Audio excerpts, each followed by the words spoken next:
Itulah manusia itu seperti itu, abu-abu gitu kan istilahnya. Bisa memilih antara yang jahat dengan yang baik. Nggak kayak malaikat atau iblis. Kalau malaikat kan mau buruk pun nggak sanggup. Kalau iblis mau baik pun nggak bisa gitu kan. Halo teman-teman, kembali lagi bersama kita di Triple B, segmen teka pikiran kita berdua yang membahas poin-poin penting dari buku-buku keren. Nah, hari ini buku apa yang kita bahas nih? Oke, kita bahas lagi buku Tao Te Ching, kitab suci utama agama Tao. Ini adalah kata-kata bijak dari Lao Tse, nabinya agama Tao ya. Nabinya agama Tao. Oke, kita ke bab 49. Hati orang beriman. Nah, di sini Lao Tse mau menyampaikan bahwa sebagai seorang yang beriman itu kita nggak boleh memiliki hati yang egois gitu. Di sini juga ditulis orang yang baik dilayani dengan baik, orang yang tidak baik juga dilayani dengan baik. Jadi seorang yang beriman itu harus itu istilahnya seimbang gitu, nggak boleh memihak. Soalnya yang namanya manusia itu nggak mungkin buruk-buruk banget, nggak mungkin baik-baik banget juga. Sama kayak yin dan yang. Kalau teman-teman tahu, yin dan yang, nanti ada gambarnya. Di dalam yin yang dan yang itu kan bagian putihnya nggak semua putih kan. Ada bintik hitamnya. Begitu juga bagian hitamnya. Nggak hitam semua, ada bintik putihnya. Nah, itulah manusia itu seperti itu, abu-abu gitu kan istilahnya. Bisa memilih antara yang jahat dengan yang baik. Nggak kayak malaikat atau iblis. Kalau malaikat kan mau mau buruk pun nggak sanggup. Kalau iblis mau baik pun nggak bisa gitu kan. Manusia itu bisa memilih. Jadi sebagai orang beriman kita harus fair gitu. Berarti sejahat-jahatnya orang tuh pasti ada sisi baiknya gitu kan. Iya, betul, betul. Nah, aku pernah dengar cerita nih Hmm, soal serigala putih sama serigala hitam. oke. Mereka sedang berantem nih. Menurut saya, apa sih mana yang menang? Coba diterangkan. Kalau serigala ini putih sama hitam ini berantem, Hmm, yang menang berarti yang dikasih makan. oke. Maksudnya? Kenapa yang dikasih makan? Karena ibarat itu kehidupan ini. Kalau kita ngasih makan yang putih, Hmm, berarti apa yang kita lakukan itu baik. hmm, Ketika kita juga mengasih makan yang hitam, ya. berarti yang kita lakukan juga buruk gitu. Jadi pemenangnya yang kasih kita apa yang dikasih kita makan, Iya, iya, iya. Paham, paham.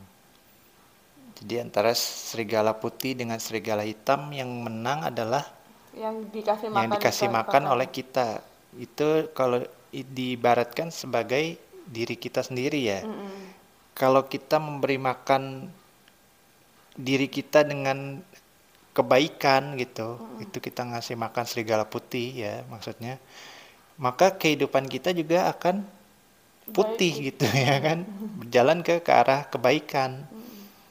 Kalau kita apa terus ngasih makan diri kita dengan yang buruk, terus apa galau, gelisah, terus apa ya, julid, segala macam gitu yang buruk-buruk, Perilaku kita perilaku juga kita sama. akan tercermin juga nantinya ya. Bener banget sama kayak yang tadi kan. Manusia itu bisa memilih jadinya ya kan. Nggak seperti setan dengan malaikat kayak tadi kan. Kita bisa memilih antara kebaikan kita mau baik atau kita mau jadi jahat gitu. Tergantung yang kita kasih makan dalam diri kita. Kalau kita ngasih makannya yang putih ya kita akan jadi baik. Kalau kita ngasih makan yang hitam ya kita akan buruk. Kayak yang tadi kan, yin sama dan yang tadi kan. Hmm, Di dalam putih itu kan ada titiknya hitam. Yang itu hitam ada titiknya putih gitu. Sama juga kayak manusia gitu kan. iya. Meski orang itu baik sebaik-baiknya, pasti ada buruknya gitu. Iya, bisa betul. menyelakain orang juga, bisa nipu ibaratnya. Sekarang Mm-mm. kan banyak kan seperti itu, banyak orang yang baik gitu, tapi belakangannya ya nipu gitu kan, soal uang atau apa gitu. Iya, Banyak orang-orang yang kecewa gitu. bener banget. Sama juga orang yang jahat gitu kan. Mm-mm. Mereka merampok, tapi yang apa hasilnya itu dibuat kebaikan gitu, buat nyumbang orang, beramal, ada sisi baiknya gitu kan, Hmm. meski hal yang Jadi dilakukannya buruk. kayak Robin Hood jadinya ya. Mereka mencuri dari orang kaya tapi dikasih ke rakyat yang miskin gitu. Hmm, Sebenarnya itu masih kontroversi kalau yang kayak gitu sih. hmm, Sebenarnya salah caranya itu, sebenarnya salah, cuma itu adalah kebaikan ya, mungkin hitungannya saya nggak tahu juga ya, hitungan surga gimana. Tapi intinya kalau kita jadi seperti itu lebih baik jangan. Soalnya itu haram sih hukumnya kalau di agama ya. hmm. Ya meski Mencuri tetap aja mencuri. meski dulu ada cerita ya gitulah gitu kan, ini buat dibagi-bagiin ke rakyat gitu, Hmm, tetap salah juga gitu kan, dia kan melakukan kejahatan gitu kan, meski dia nantinya melakukan kebaikan juga. iya benar. Yin dan yang itu seperti itu. Nggak ada manusia yang benar-benar jahat, nggak ada manusia yang benar-benar baik. Semua pasti ada bintik kecilnya itu. Kalau yang baik pasti ada sebuah kejelekannya gitu loh. Nggak mungkin dia dari kecil sampai dewasa sekarang itu hidupnya benar-benar baik gitu, kecuali dilahirkan sebagai nabi mah ya, atau seorang utusan terpilih gitu ya Tapi mungkin. juga nabi, ibaratnya nabi juga ada salahnya juga gitu kan, Hmm, ada kesalahan tapi kalau yang dilakukannya dulu salahnya gitu. nabi itu nggak benar-benar salah dosa gitu. Salahnya nabi itu adalah untuk kita belajar supaya kamu tuh jangan begitu. Kalau nabi itu salahnya seperti itu, bukan salah yang benar-benar hitam gitu loh. Gitu juga orang yang baik. Tadi udah yang baik. Begitu juga orang yang buruk. Nggak mungkin orang yang benar-benar hitam itu sama sekali hitam gitu. Pasti ada kebaikannya. Kalau dia sama anaknya atau sama istrinya gitu kan. Orang yang walaupun seorang penjahat, kalau dia ngelihat anaknya ya pasti dia mau ngasih makan juga kan anaknya. Hitam itu nggak mungkin selamanya hitam terus. Pasti ada bintik putihnya itu. Pasti ada kebaikan yang tersimpan di dalam hatinya itu. Ya di sini juga ada penjelasannya kan. Orang suci pasti tidak akan melakukan yang berlebihan dan aneh-aneh. Jadi aku jadi ingat Karania Metasuta nih. Jangan berbuat kesalahan walaupun kecil yang dapat dicela oleh para bijaksana. Orang beriman itu sebisa mungkin tidak melakukan kesalahan sekecil apapun gitu. Karena orang beriman itu menjadi panutan buat orang lain gitu kan. Kalau kita dipandang sebagai orang beriman gitu, tapi perilaku kita jelek, kayak buang sampah sembarangan, terus dilihat sama orang, ih dia tuh sebenarnya agamanya bagus tapi kok perilakunya begitu ya, nah, gitu Dinilai kan. dari Dinilainya perilakunya ya. jadi iya, malah kita ngejelekin yang kita pegang gitu loh. Iman yang kita pegang itu jadi jelek karena perilaku kita. Nah, itu dia. Makanya kalau orang beriman itu harus menjaga perilaku kayak Karania Metasuta tadi. Sebisa mungkin kita harus menjaga sikap supaya orang melihat kita itu yang kita pegangnya itu tetap bersih gitu.